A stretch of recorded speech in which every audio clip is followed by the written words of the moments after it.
एक नंढड़ी सूरत तिलावत कई है। अल्लाह पाक खां दुआ है त अल्लाह तबारक व तआला मूंखे सही माना में समझाइण जी तौफ़ीक़ अता फ़रमाए ऐं उन खां बाद में तव्हां असां समूरनि मुसलमाननि खे क़ुरान मजीद जे मथां अमल करण जी तौफ़ीक़ अता फ़रमाए।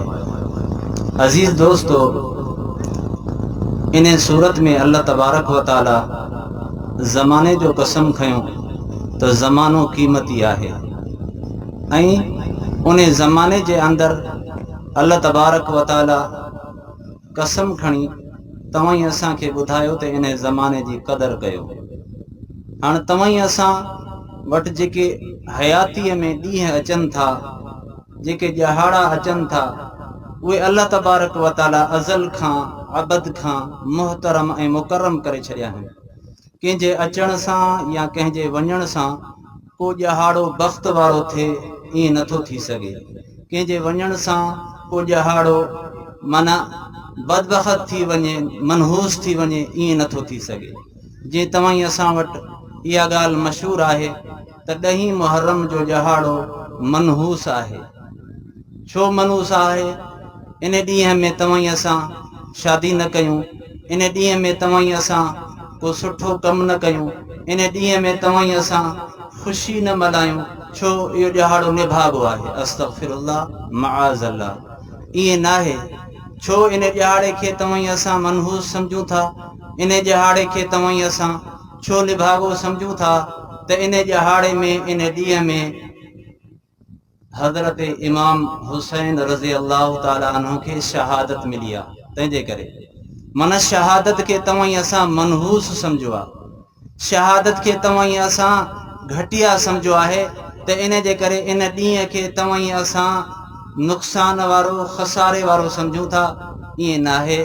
इहो ॾहाड़ो अज़ल खां वठी अबद ताईं अल्लाह तबारक व तआला लिकाए रखियो हो हज़रत इमाम हुसैन जे लाइ। कीअं लिकाए रखियईं? अल्लाह तबारक व तआला आदम अलैहिस्सलाम खां ख़ता थी वई। अल्लाह तबारक व तआला इन जी ख़ता जी जेका माफ़ी जो ऐलान फरमायो हो, इहो ॾहाड़ो 10 मुहर्रम जो ॾींहुं हुयो। अल्लाह तबारक व तआला यूनुस नबीअ खे मच्छीअ जे पेट मां आज़ादी ॾिनी हुई, उहो 10 जो ॾींहुं हुयो। साॻो ॾींहुं न हुयो, फिरंदो पियो अचे, साल फिरंदो पियो अचे। 10 मुहर्रम जो ॾहाड़ो हुयो। अल्लाह तबारक व तआला इब्राहिम नबीअ खे बाह मां आज़ादी ॾिनी, माना उन जी बाह खे गुलज़ार बनाई, बाग ऐं बहार बनाई, त बि इहो ॾहाड़ो 10 मुहर्रम जो हो। अल्लाह तबारक व तआला फिरौन खे ग़र्क़ कयो, मूसा अलैहिस्सलाम जी क़ौम खे निजात ॾिनई, त बि इहो ॾहाड़ो 10 मुहर्रम जो हो। अल्लाह तबारक व तआला हज़रत नूह अलैहिस्सलाम जी ॿेड़ीअ खे जूदी जबल ते बिहारियो, त बि इहो ॾहाड़ो 10 मुहर्रम जो हुयो। अल्लाह तबारक व तआला हज़रत यूसुफ अलैहिस्सलाम खे ऐं हज़रत याकूब अलैहिस्सलाम खे जॾहिं पाण में मिलायो, काफ़ी अरसे खां बाद में मिलायो, त उहो ॾहाड़ो 10 मुहर्रम जो हुयो। अल्लाह तबारक व तआला जॾहिं क़यामत खे क़ाइम कंदो, त बि 10 मुहर्रम जो ॾहाड़ो हूंदो। अल्लाह तबारक व तआला इन 10 मुहर्रम खे अल्लाह तबारक व तआला एॾो मुकर्रम ऐं मोहतरम बनायो। जॾहिं मूसा अलैहिस्सलाम ते तौरात नाज़िल थी, ॾहाड़ो 10 मुहर्रम जो हुयो। अल्लाह तबारक व तआला जॾहिं सैयदना इमाम हुसैन खे शहादत वारो रुतबो अता फरमायो, त बि 10 मुहर्रम जो ॾींहुं हुयो। माना एॾो भाग वारो ॾींहुं जो अल्लाह तबारक व तआला इमाम हुसैन खे चूंडे ॾिनईसि। माना नबियनि वारो ॾहाड़ो, नबियनि वारो तसलसुल, उहो जेको सिलसिलो आदम अलैहिस्सलाम खां वठी जेको अचे पियो, इन सिलसिले खे अल्लाह तबारक व तआला क़ाइम करण जे लाइ हज़रत इमाम हुसैन खे हिकिड़ो शहादत जो रुतबो अता फरमायो। नबी से फरमायो, तव्हां अल्लाह जे रस्ते में शहीद थिया, वरी ज़िंदा थिया, वरी शहीद थिया, वरी ज़िंदा थिया। नबी से दुआ तो घुरे, नबी से जी इहा तमन्ना हुई। कुरान तो चए, उलाइक अनअमल्लाहु अलैहिम मिनन नबिय्यीन वस्सिद्दीकीन वशुहदा। अल्लाह से जिन ते इनाम कयो उहे कहिड़ा शख्स आहिनि? मिनन नबिय्यीन, पहिरियां नबी, पोइ वस्सिद्दीकीन, जेके सिद्दीक ऐं सच्चा आहिनि, वशुहदा, ऐं जेके शहीद आहिनि। शहीदन ते अल्लाह तबारक व तआला इनाम कयो जो शहीद जो खून जो कतरो अञा ज़मीन ते किरे नथो। अल्लाह तबारक व तआला अॻ में उनखे पंहिंजो दीदार थो कराए। शहीद जे खून जो कतरो ज़मीन ते अञा किरे नथो, अल्लाह तबारक व तआला उन जी मग़फ़िरत थो फरमाए। शहीद जे खून जो कतरो अञा ज़मीन ते किरे नथो, अल्लाह तबारक व तआला उनखे जन्नत जो भी दीदार थो करे। इहा तुंहिंजी महलात ऐं बिल्डिंग आहे, जल्दी अच, हूरूं तुंहिंजो इंतज़ार थियूं कनि। त शहीद खे जेको अल्लाह जे दीदार जो मज़ो पियो अचे, त शहीद अल्लाह के जन्नत में चए थो अल्लाह साईं मूंखे वापस मोटा ऐं दुनिया में मोटी वञा, वरी तुंहिंजे रस्ते में शहीद थियां। जेको शहादत वारे वक़्त में मूंखे लज़्ज़त ऐं करार ऐं मज़ो मिलियो हो, उहो जन्नत में भी मज़ो न आहे। माना इन ॾींहं खे तव्हां असां निभागो सम्झूं था। इन ॾींहं में शादी भी जाइज़ न आहे, छो इमाम हुसैन जी शहादत आहे। जेकॾहिं इहो ॾियारो इमाम हुसैन जे करे निभागो हुजे त पोइ रमज़ानुल मुबारक जे ॾियारे खे भी निभागो चऊं। तो उन महीने में हज़रत इमाम आली मकाम सैयदना अली उल मुर्तज़ा जी शहादत 21 रमज़ान ते आहे। तव्हां ख़बर आहे न? उते त यादि ई कंहिंखे कोन्हे। रमज़ान में तो सब को शादी करे थो, इन महीने के तव्हां असां निभागो चऊं था। ॿिया सहाबा शहीद थिया, हज़रत हसन शहीद थियो, अमीर हमज़ा शहीद थियो, हज़रत उमर साईं शहीद थियो पहिरीं मुहर्रम में। तो बहरहाल जेकॾहिं शहादतन वारनि ॾींहंनि खे तव्हां असां निभागो सम्झूं हा त सॼो साल निभागो थी वञे। पोइ सॼो साल तव्हां असां शादी न कयूं हा। पोइ असां जेकॾहिं तव्हां असांखे चवंदासूं बाबा ही रस्मूं आहिनि, नाई मुहर्रम ते हरू भरू मुक़ाम में वञणु, मुक़ाम खे लेपो ॾियणु, ज़रूरी थोड़ी आहे तव्हां साल में कहिड़े ॾींहं में वञी सघो था कब्रिस्तान में, साल में कहिड़े ॾींहं में तव्हां कुल पढ़ी सघो था, साल में कहिड़े ॾींहं में, माना असां साल में वेंदासूं वरी न वेंदासूं, ईअं न आहे, ईअं न आहे। हर उहो कमु जेको दीन में मुक़रर न हुजे तव्हां ई असां उनखे मुक़रर कयूं, उहो नाजाइज़ आहे। मुक़रर करण वारी ज़ात अल्लाह जी आहे। जीअं फर्ज़ खे मुक़रर कई, हज खे मुक़रर कई, अल्लाह तबारक व तआला रोज़न खे मुक़रर कई, ज़कात खे मुक़रर कई। त हाणे जेकॾहिं तव्हां ई असां मुक़रर कंदासूं त तव्हां ई असां बिदअती थी वेंदासूं। इहो ॾियारो एॾो भलो आहे, 10 मुहर्रम जे ॾींहं में जेको माण्हू गुस्ल करे थो, अल्लाह तबारक व तआला उनखे सॼे साल आफ़ियत अता फरमाएसि थो, वॾी मुसीबत खां बचाएसि थो।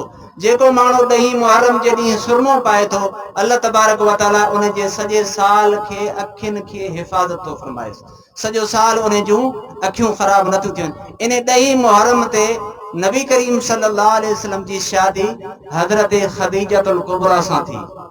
इन 10 मुहर्रम ते हज़रत ख़दीजतुल कुबरा सां शादी थी। तो पोइ नबी करीम सल्लल्लाहु अलैहि वसल्लम तव्हां असांखे हिकिड़ो दर्स ॾेई विया, हिकिड़ो सबक ॾेई विया। अल्लाह तो फरमाए कुल इन कुंतुम तुहिब्बूनल्लाह फत्तबिऊनी युहब्बुकुमुल्लाह।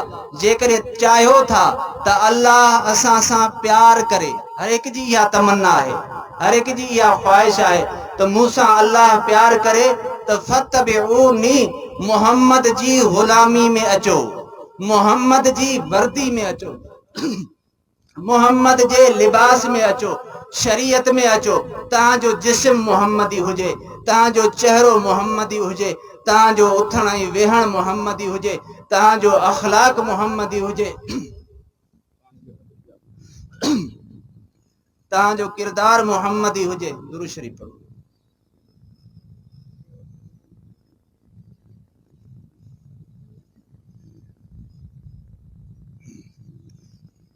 पोइ अल्लाह तव्हां सां प्यार कंदो।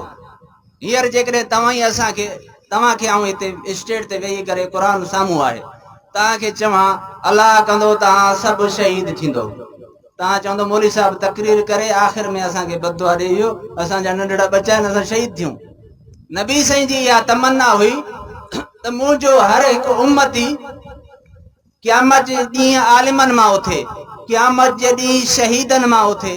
पोइ नबी सल्लल्लाहु अलैहि वसल्लम अहिड़ा नुस्ख़ा ॾेई विया त तव्हां ई असां उहे उम्मती उन नुस्ख़नि जे मथां अमल कंदासूं त क़यामत जे ॾींहुं आलिमनि मां बि उथंदासूं, क़यामत जे ॾींहुं शहीदनि मां बि उथंदासूं। नबी से फरमायो मन अहया सुन्नती इंद फसाद उम्मती फलहु अजरु मिअत शहीद। जेको मुंहिंजी हिकिड़ी सुन्नत खे फितने वारे ज़माने में हिकिड़ी सुन्नत जे मथां अमल कंदो, अल्लाह तबारक व तआला उनखे 100 शहीदनि जो सवाब अता फरमाईंदो। फितने वारो ज़मानो ही आहे हींअर जेको हले पियो, हिकिड़ो फितनो उन जे पोयां ॿियो फितनो। नबी सी फरमायो त जॾहिं ज़िना आम थी वेंदी, चोरी आम थी वेंदी, व्याज आम थी वेंदो, धाड़ो आम थी वेंदो, क़त्ल आम थी वेंदो, माउ पीउ जी नाफ़रमानी हलंदी, माण्हू पीउ जी नाफ़रमानी कंदा, दोस्त जी इज़त कंदा, घरवारी जी इज़त कंदा, पंहिंजी माउ जी नाफ़रमानी कंदा, उन टेम ते अल्लाह तबारक व तआला हिकिड़ा अहिड़ा फितना आणींदो, जेकॾहिं हिकिड़ो फितनो खुलियो तो उन खां बाद में मुसलसल फितना पिया ईंदा। जीअं ॾिसो हींअर कोरोना जो फितनो, ज़बरदस्ती सुई हणाइण फितनो, लॉकडाउन फितनो, परेशानी, महांगाई फितनो, ये सब असांजो आमाल आहे। जेकॾहिं तव्हां असांजो आमाल दुरुस्त थी वञे त ही सॼा फितना ऐं फसाद ख़त्म थी वेंदा। अल्लाह साईं खां दुआ आहे त अल्लाह साईं तव्हां असांखे सचो मुहम्मदी बनाए, नबी सल्लल्लाहु अलैहि वसल्लम जे तरीक़े ते हलण जी तौफ़ीक़ अता फरमाए। नबी साईं फरमायो त मुंहिंजो हर हिकु उम्मती क़यामत जे ॾींहुं उथे त आलिम थी उथे। हाँ हिकिड़ो बकरार आहे, हिकिड़ो धनार आहे, हिकिड़ो मास्टर आहे, हिकिड़ो डॉक्टर आहे, दुनिया जो निज़ाम पियो हले, ईअं हलंदो सिलसिलो। हिकिड़ो आलिम हूंदो, हिकिड़ो जाहिल हूंदो, हिकिड़ो पढ़ियलु हूंदो, हिकिड़ो अणपढ़ियलु हूंदो, हिकिड़ो राह ते हूंदो, हिकिड़ो राह ते न हूंदो, हिकिड़ो निमाज़ी हूंदो, हिकिड़ो बेनिमाज़ी हूंदो। आसमान में तारा आहिनि, आसमान में तारा चमकनि था त ज़मीन में आलिम ईअं दीन ॿुधाए करे दुनिया के चमकाइनि था। आलिम नबियनि जा वारिस आहिनि, नबी दिरहम ऐं दीनार कोन छॾे वेंदा आहिनि, नबी क़ुरान छॾे वेंदा आहिनि। तंहिंजे करे आलिमनि जो क़दुरु कयो। जेको बि आलिम तव्हांखे को सही रस्तो हक़ वारो ॿुधाए त उन जे मथां अमल कयो, तांजो तव्हांखे बि सवाब मिले, उन आलिम खे बि सवाब मिले ऐं उन इंतज़ामिया खे बि सवाब मिले जेको जिन नीयत सां जलसो करायो आहे। जेकॾहिं इन जलसे मां तव्हां असांजो हिकिड़ो माण्हू बि जेकॾहिं दीनदार ऐं मुवहिद बणिजी वियो, तव्हां असांजो ख़र्च सजायो आहे।